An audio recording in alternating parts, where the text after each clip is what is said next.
Welcome back to Love the One You Are, and I am Kyle Zimmerman, and I am so excited today to be with Candice. And Candice, is it Candy or Candice?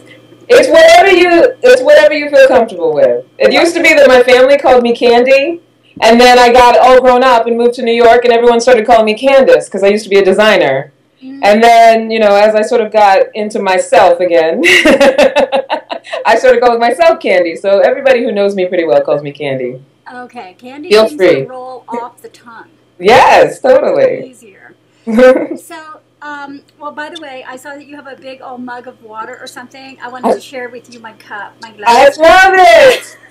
I love it. Can I tell you something funny about that cup? What? I actually used to be the art director of the Wendy Williams show. What? And she's a big fan of Wonder Woman. Oh, and so I bought so many of cups that are similar to that because she loved Wonder Woman so much. Oh, that's so cool. I love that. Yeah, that's like a perfect symbol of strength. It is. So every morning, no matter what I drink, you feel like Wonder Woman. I am a Wonder Woman. I do this. Look, I do the country mason jar to bring me back to the country. To your roots. That's right. I'm here in the city, but that doesn't mean I can't be a country girl with my mason jar. So, Candy, where are your roots? Where do you I actually originally was born in Denver, Colorado. But my father was in the Air Force, so I was an Air Force brat. So I grew up a little bit in the Philippines, a little bit in Ohio, and mostly near Pittsburgh in Pennsylvania. Oh, wow. I'm Yeah. actually from the Harrisburg area. Is that where you're originally I from? have some my father's side is from the Harrisburg area. So when I was a little kid, I was living there. Yeah. But then I've been Southwestern ever since, like Arizona, New Mexico, California. Get away from that humidity, right? I guess so. It happened. I've never lived out west, but I've heard it's beautiful out there. So Like when did you end up in New York? You know what? It's so funny. I was just telling a friend this story last night. From age 5, I used to watch that show Taxi. I don't know if you remember the opening. They used to go over the Brooklyn Bridge. Right. And from age 5, I said, that's where I'm going to live. And I used to tell my parents, and they were like, okay, whatever. And as I grew older, the more I would see it on television, the more I would hear about it, even though it was the 80s. And, you know, New York in the 80s was not some place that people were trying to get to. Right. But I always knew. I knew this is where I was going to live. And I moved here 19 years ago to go to grad school. So that would have been like 95?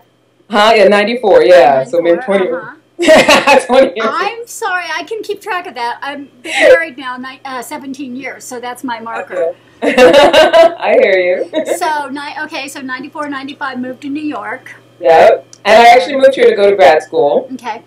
Well, actually, it's reversed. I went to grad school so I could move here because my parents said, you're not just going to move to New York just for no reason and end up on a pole somewhere. Like, figure out what you're going to do when you get there. So that's what I figured out. I was like, let me apply to grad school. I went to NYU. I graduated in '97, and I just knew I was going to stay.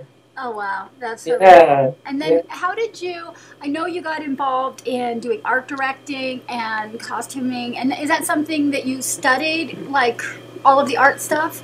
It is. I actually started out, I was at undergraduate school at Penn State. I was a theater major. And so, you know, I got a little scared with the acting. I was like, I need to learn how to do something else too, which I always say fallbacks and safety nets damage your wings. So if I could go back, I would have no fallback. Right.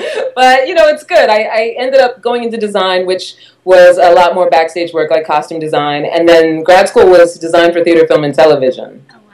Yeah. And so I was a costume designer for a while. I worked with the original cast of Rent. Was my first job it was on Broadway right out of grad school. And then from then on, I just, you know, was freelancing. Yeah. Yeah, for years. So then that kind of went in, I was reading your bio on your website, you know, and that kind of went into doing art direction. And so at what point, or how do these layers of experience figure into kind of where you're at now, you know, with wanting to help women? I mean, how do those layers, they manifest into this new project? You know what?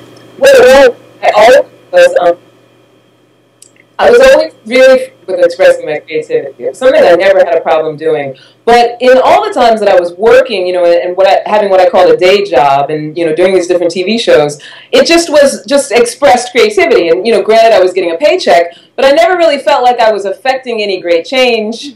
You know, and most of the TV shows that I worked for, they were high entertainment value, but not necessarily, you know, I never felt like I was contributing, okay, you know, to the world in any way. So in all of that time, while I was honing my creativity, because you constantly have to, you know, come up with ideas on the fly, right, and that's great, I never felt it wasn't filling me up. right. You know, and I knew I was good at it. I knew I could do it, whatever. And then when I got laid off, which was about 3 years ago, I was like, you know, a little bit devastated because it was a surprise. But you know how we manifest things even when we don't realize we're manifesting it. And there was something within me that was saying, there's something bigger you need to be doing. And I'm sure that's the message I was delivering. So what do you think, like, when you're helping women now, like you do some coaching and you're definitely writing and creating this environment for a new way of thinking, or maybe not a new way, but God dang it, a way that we need to think. When you are talking to someone now, do you find yourself like pulling in those tools from art direction? Definitely. Oh, let's hear about that. I want to talk about that. Like, because people always have that dilemma of feeling like, if I give up that thing I did and I start this new business, am I going to not be able to have access to all the work I did, all those skills I got? Yeah. You know, if I walk away from art direction to start this website, does that mean that all of that was for nothing? Yeah. And I always say to people, no, no, no, no, no. It's all a layer, and it's a skill and a tool that you bring with you. So I'm interested, like, how you use that now in your conversations. Absolutely. Yeah. Well, I mean, I think it always comes down to problem solving and being part of the solution as opposed to part of the problem. And when I was an art director, I was a problem solver. Right. It's just that the problems that I was solving just didn't have great personal value to me. So now when I'm working with women, you know, when I can help them and support them in coming to solutions in their life, it moves me in such a, like, right now I just get chills thinking about it. And, you know, I also work with a mentoring organization, and when young women start to understand new ways that they can do things and just, you know, dream bigger and just have more than they ever imagined, it moves me and fills me in a way that I'm almost addicted to. You know, so I plug in that problem solver. I still bring that problem solver to the game. You know, and coming up with new and creative ways to sort of see things and do things and say things and communicate. But now it's like for such a greater good, I feel like. Isn't that cool? It is, right? Yeah, so when did you make the leap, or when did you start to find a way to articulate this into the online world? What was that shift for you? Well, the online world really only happened about a year ago. I'm like a brand newbie, and I'm still so not tech savvy. But I was writing for a long time, and it used to be that I would apply it to, you know, I was always the one in an office situation who would write the effective letter. Like I could convince people with my letters, you know, because I could put the words together that way. But it was just channeling that into, you know, communicating good ideas and finding an outlet for that and publishing myself. And, you know, somebody gave me the idea of doing a blog, and, you know, a gazillion people blog. So I was like, let me try it. And it took me a minute to get it up, you know, to have it functioning, and, you know, some redesigns and things like that. But yeah, that's how that sort of came about. I was like, this is the best way to do it. And now, you know, working on my book and, you know, trying to make that happen. So I met you in B-School. And to all the B-Schoolers who might watch this, I just want to say, what an amazing community. Yes. You know, and I mean, it was my first time through B-School here in the spring of 2013. And, you know, I was scared. I mean, I had been thinking about and working on developing an online presence for the last 2 or 3 years. Okay. But with lots of bumps in the road and lots of kind of conflicts, inner conflicts around my message and the way I was going to articulate it. And when I heard about B-School and really thought about it, I knew that it was right for me. Yeah. But I was terrified to spend that money. Me too. Oh, man. That was the scariest money I ever spent. Yeah. And because I just thought, wow, if I do this, if I spend this money and I don't take action, That's not okay, Kyle. That's not okay. Because, you know, it's, and I think that I went through the course in a regular pace, you know, as the weeks went by, and I tried with all my due diligence to do everything I could, and I would have some weeks better than others. But when it was all said and done, I hooked into the Facebook group, and I can't even tell you how supportive and kind of alive that has made B-School for me, because even now, you know, what is it, 6 months after the course is over or something? Oh, maybe not, 3 months. Yeah, it's like I still feel like a connection to the material, because everyone's in there still working the program, and they're all at different places. So that is so neat, and that's how I found you. I saw you in the listings and the posts, and you had posted that a link to this blog post you made the other day. Are you still having porn sex? Yes. And I was like, okay, stop the presses. I'm gonna go read this thing right now. I like clicked it, and I have to say that your voice is so bold and brash and buoyant. It is so like what I'm thirsty for out there. And it's weird because, you know, I also feel like who you're talking to is not exactly, I'm not really your avatar because I'm married, I'm older, I'm not out in the dating world, I'm not single.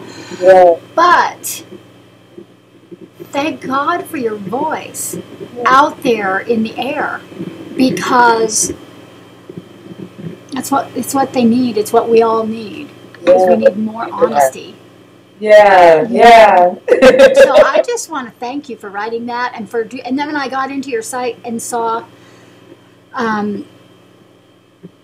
you know, kind of the trajectory of where you're going and what you've been saying, I was like, oh, sister.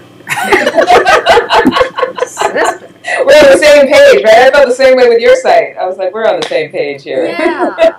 So I'm just so happy, and this is an example of the kind of connection that can happen on B-School. Definitely. Right? Definitely. And I intend to stay hooked in every year, as, you know, because I just know that it's going to keep, I'm going to keep growing as a person, as a woman, as a business person. So that was part of a big selling point for me, though, the fact that you're, you know, once you actually buy B-School, that you're, you know, a lifelong member, you can keep coming back. Because I was like, you know, I mean, you know, Marie's amazing, and I was already sold on wanting it and wanting to do it. But what really put me over the edge was that idea that I'm going to keep being able to come back and have this supportive community, and also, you know, if there's updates, and keep learning and redoing, because I'm a big believer in you learn by repetition. Absolutely. You know, I've done it once through, and I'm still on the last little section because I had my little bumps too. But I really believe in going back through and redoing that stuff and redoing the exercises and stuff. So it's great that we can go back year after year. Like, I love that part. Do you find that you know that whole thing about, like, take what you learn and teach it? You know, and that's how you learn. Do you find yourself, like, teaching all your friends now? Like, absolutely. I'm like starting a school. It's called Kyle Wishes She Had Done B-School. So it's like, I'm just I share all the time. Yeah. Like, some of my friends are sick of hearing about it. I'm like, no, really. What is your unique, authentic? Right. Mine is the ideal client avatar. Like I go on and on and on about it, and I tell everyone about it, and. You know, because I feel like it can pertain to so many things, even if you want to get married, if you want to, like, whatever it is, whatever you're trying to market. You come up with your ideal client avatar, and you're golden. I have a roommate who's a florist, you know, and I keep telling her, because she's doing all her branding information right now, and so I keep driving it home. She's like, what is this B-School? I'm like, you have to do it, because otherwise then you'll really understand.